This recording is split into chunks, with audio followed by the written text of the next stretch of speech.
Hello मेरे प्यारे बच्चों। आज की ये वीडियो है स्पेशली कॉमर्स स्टूडेंट्स के लिए, क्योंकि आज की इस वीडियो में मैं बताने वाला हूँ 7 ऐसे ब्लंडर्स जो बच्चे अकाउंटेंसी सब्जेक्ट में करते हैं। अब देखो, आप अकाउंटेंसी सब्जेक्ट में अच्छा मार्क्स सिक्योर कर सकते हो, लेकिन ये 7 ऐसे ब्लंडर्स होते हैं जिनकी वजह से आपके मार्क्स कट हो जाते हैं। तो ये वीडियो पूरा एंड तक ध्यान से देखना और अपने सभी कॉमर्स पढ़ने वाले दोस्तों के साथ शेयर ज़रूर कर देना। बाकी वीडियो शुरू करने से पहले मैं बता देता हूँ, आप हमारे आरकेजी इंस्टीट्यूट ऐप को डाउनलोड कर सकते हो, जहाँ पर हमारे फ्री बैचेस होते हैं, मटेरियल्स होता है, जिससे आप अपनी तैयारी बहुत अच्छे से कर सकते हैं। साथ ही साथ अगर आप इंस्टाग्राम पर हैं तो मुझे फॉलो कर सकते हैं, मेरा इंस्टा आईडी है सीए पराग गुप्ता।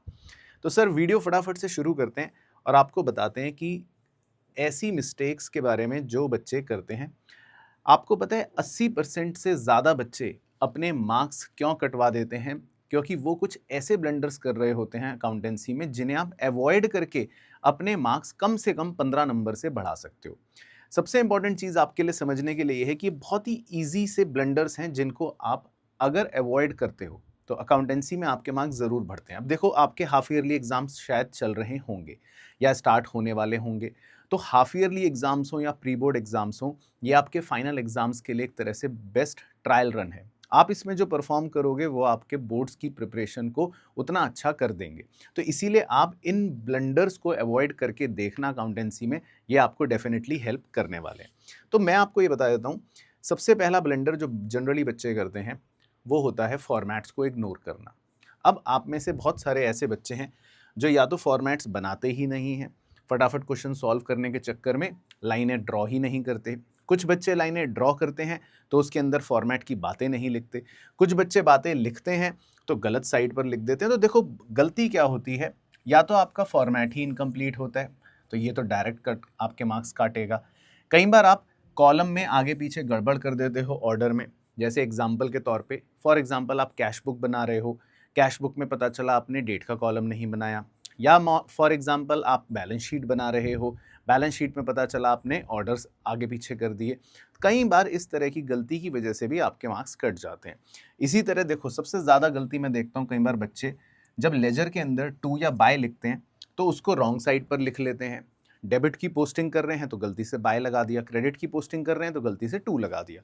तो ये गलती आपको अवॉइड करनी चाहिए। उसके लिए तरीका क्या है, आप छोटे छोटे फॉर्मेट्स की डेली प्रैक्टिस करो, ताकि उससे आपकी एक विजुअल मेमोरी क्रिएट हो जाए। और कभी भी आप फॉर्मेट बनाने में तो गलती ना करो। फॉर्मेट वाली सिली मिस्टेक से तो आपका जो 1-2 नंबर कट रहा है वो तो सबसे पहले अपना अवॉइड हो जाएगा। इसके बाद चलते हैं दूसरे ब्लंडर पर। दूसरा ब्लंडर होता है डेबिट और क्रेडिट का जो कन्फ्यूजन है। बहुत सारे बच्चे आप में से जो गलती करते हैं, मैं देखता हूँ अकाउंटेंसी में, रटने की कोशिश करते हैं। अब होता ये है कि इतना सारा सिलेबस, इतने सारे चैप्टर्स, एग्जाम में पहुंचने तक सब कुछ खिचड़ी पक जाती है। लेकिन अगर आप कॉन्सेप्चुअल डेबिट क्रेडिट को अच्छे से पकड़ के चलोगे तो काफ़ी हद तक नए क्वेश्चंस, नए पॉइंट्स को भी डील कर पाओगे, वो आपके अंदर कैपेबिलिटी आ जाएगी। अब उसका तरीका क्या होता है, देखो, आपको गोल्डन रूल्स तो पता ही हैं डेबिट क्रेडिट के, जो आप एग्जाम में वैसे तो याद ही नहीं रखते या भूल जाते हो। कन्फ्यूजन्स होती हैं, एसेट क्या है या एक्सपेंस क्या है।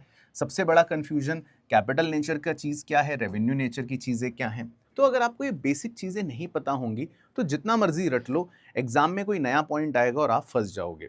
तो आपको इस बात का ध्यान रखना है। कई बार तो कुछ स्पेशल आइटम्स होते हैं जिनका ट्रीटमेंट ही बच्चे भूल जाते हैं और फिर मार्क्स कट जाते हैं। तो आपको स्पेशल फोकस इस पर करना है। अब मैं आपको यहाँ पर एक प्रो टिप यही देना चाहूँगा कि जब भी आपको कोई टेस्ट हो या कोई एग्ज़ाम हो, एक बार बस थोड़ा सा गोल्डन रूल्स को विद एग्जांपल ज़रूर करके जाओ रिवाइज, है ना। गोल्डन रूल्स आपको पता ही है, डेबिट कब करते हैं, क्रेडिट कब करते हैं। बस उसको रिलेट कर लो कि मैं यहाँ पर इस क्वेश्चन में अगर डेबिट कर रहा हूँ तो इसके पीछे क्या रूल चल रहा है, या क्रेडिट कर रहा हूँ तो क्या रूल चल रहा है। एक दो बार जब आप एग्जाम्पल्स को रिलेट करके डेबिट क्रेडिट समझ लोगे ना, तो आपका जो मार्क्स कटता है एग्जाम में किसी नए पॉइंट के आने की वजह से, वो मार्क्स बच जाएगा। तो ये बहुत बड़ा पॉइंट है जो आपको ज़रूर ध्यान रखना चाहिए। तीसरा जो आपका कह सकते हैं सबसे बड़ा ब्लंडर, बैड प्रेजेंटेशन और टोटल। बहुत सारे बच्चे मैं देखता हूं जो एग्जाम में टोटल तो करते हैं, लेकिन टोटल के नीचे इस तरह से डबल अंडरलाइन नहीं करते। है तो बहुत छोटी सी बात, लेकिन है तो फॉर्मेट का ही पार्ट। तो देखो, जब आपको बिल्कुल मार्क्स लाने हैं ऑन पॉइंट ज़्यादा, तो एक एक चीज़ भी आपकी ऑन पॉइंट होनी चाहिए। तो देखो, सबसे बड़ी चीज़ मैं आपको यहाँ पर बता रहा हूँ, टॉपर्स जो है वो हाईलाइट करता है और एवरेज स्टूडेंट आपकी तरह स्क्रिबल करता है। उसके आप टोटलिंग में देखोगे या तो ओवर राइटिंग होगी या कटिंग होगी, साइड में कुछ खिचड़ी पकी होगी। बस वो एग्जामिनर समझ जाएगा कि इसका मतलब ये बच्चा जो है ये कॉन्फिडेंट नहीं है, इसने कुछ ना कुछ यहाँ पर झोल करा है।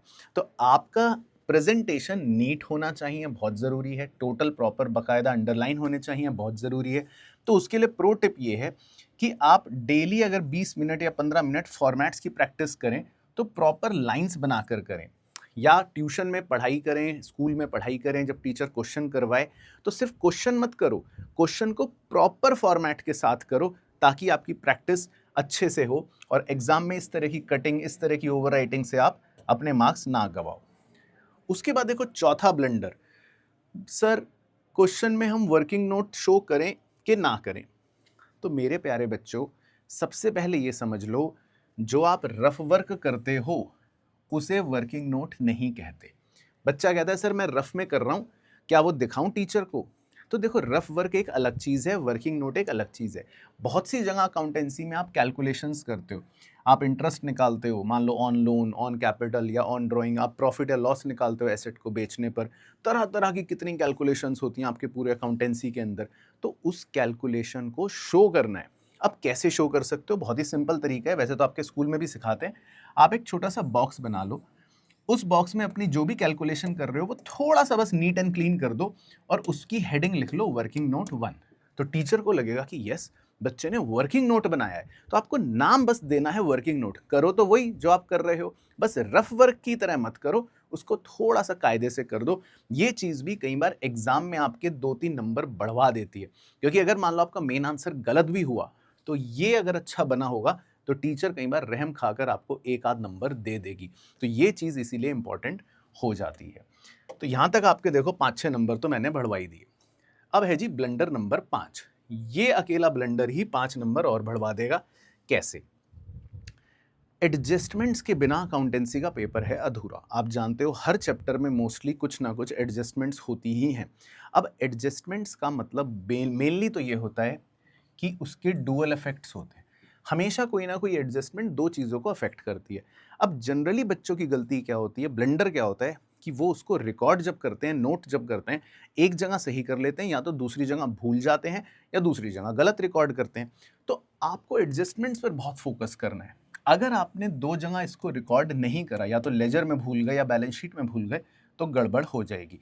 तो मैं आपको यहाँ पर प्रो टिप ये दूंगा कि जब भी एग्जाम में क्वेश्चन पढ़ो तो एडजस्टमेंट्स को ज़्यादा फोकस करके पढ़ो। मेन क्वेश्चन जो दे रखा है वो तो चलो ठीक है, उससे हमें कोई खतरा नहीं है।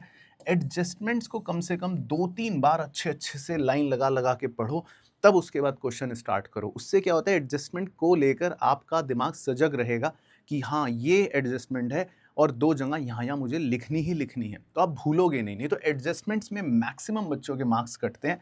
और आप एक और काम कर सकते हो, जो एडजस्टमेंट्स होती हैं अलग अलग चैप्टर की, उसकी अपनी एक चेकलिस्ट भी बना सकते हो। और नहीं तो जब क्वेश्चन सॉल्व करो तो उसमें आपने अगर देखा 5 एडजस्टमेंट है तो टिक लगाते रहो कि मैंने पाँचों सॉल्व कर ली, कोई छोड़ी तो नहीं। तो एडजस्टमेंट्स में सबसे ज़्यादा मार्क्स जो कटते हैं, आप 5-7 नंबर अपने यहाँ पर बचा सकते हो अगर आप सिर्फ एडजस्टमेंट्स को अलर्ट रहकर फोकस करते हो तो। उसके बाद देखो छठा ब्लंडर होता है, ये मैं कहूँगा कि मैक्सिमम वो बच्चे करते हैं जो रहते हैं उत्तेजना में, जिनकी कह सकते हैं रगों में खून दौड़ नहीं रहा, जिनकी रगों में खून फरारी की स्पीड से भी भाग रहा है। तो इतनी जल्दीबाजी होती है, इतनी जल्दीबाजी होती है। मैं आपको एग्जांपल देता हूँ। ऐसे ऐसे बच्चे आते हैं, क्वेश्चन देखा, पहले क्वेश्चन की बस लाइन पढ़ी, x and y are partners, ओ चलो भाई चलो सॉल्व करना शुरू कर दो। इतनी गलतियाँ होती हैं जल्दी के चक्कर में, मैं क्या बताऊँ। और अकाउंटेंसी का मैं आपको एक रूल बता रहा हूँ, एग्जामिनर इतने चालू होते हैं, मेरी ये बात याद रखना, लास्ट में एक ट्विस्ट ज़रूर होगा, ज़रूर होगा, ज़रूर होगा, ज़रूर होगा। कई बार जो क्वेश्चन आप एक्सपेक्ट कर रहे हो कि इसमें वो जर्नल एंट्री पूछेगा, लास्ट में वो लिख देगा लेजर बनाओ।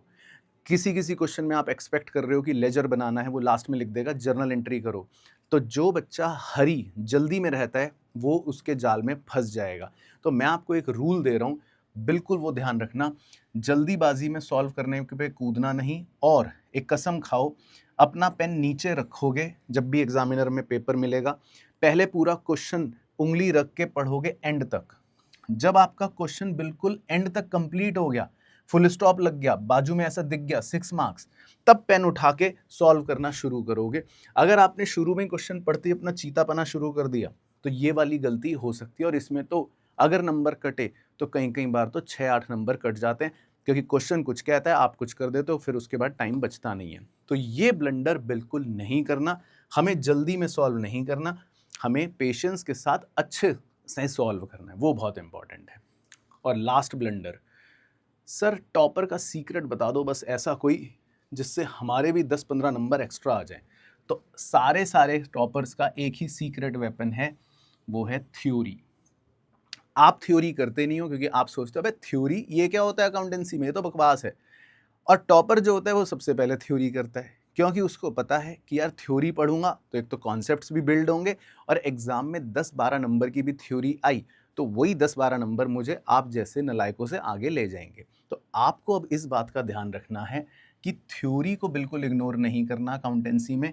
ये आपका सीक्रेट वेपन है जिससे आप 10-12 नंबर और एक्स्ट्रा खींच सकते हो। अब करना क्या है, थ्योरी में प्रॉब्लम आती है, एक छोटी सी प्रो टिप दे रहा हूँ, 3 पॉइंट स्ट्रेटेजी फॉलो करो। कोई भी थ्योरी क्वेश्चन आए, पहले एक लाइन चिपकाने की कोशिश करो जो उससे मिलती जुलती हो टॉपिक से, डेफिनेशन हो, एक्सप्लेनेशन हो, फिर कुछ कीवर्ड्स होंगे उनको ब्लॉक कर देना, और एक एग्जाम्पल चिपका दो जो मन करे। बस कम से कम टीचर 3 में से 2 में से 4 में से एक आध नंबर तो दे ही देगी, और आपका थ्योरी का भी जो पोर्शन में मार्क्स कटता है वो बच जाएगा। तो ये वो 7 ब्लंडर्स हैं जो आपको नहीं करने। तो अब जल्दी से मुझे कमेंट करके बता दो भाइयों बहनों कि आपको ये वीडियो कैसी लगी। आप इन 7 में से कौन सा ब्लंडर कर रहे थे वो मुझे बताना। 7 कर रहे थे, 6 कर रहे थे, 5, 4, 3, 2, 1 कितने कर रहे थे, और वीडियो अपने सभी दोस्तों के साथ शेयर कर देना, ठीक है। बाकी अपनी नॉर्मल अच्छी पढ़ाई करते रहो, स्वस्थ रहो, मस्त रहो। मुलाकात करूंगा आपसे नेक्स्ट वीडियो में। तब तक हमारे चैनल से जुड़ के रहना, क्योंकि बहुत सारी पावरफुल वीडियोस आपके लिए यहाँ पर आने वाली हैं।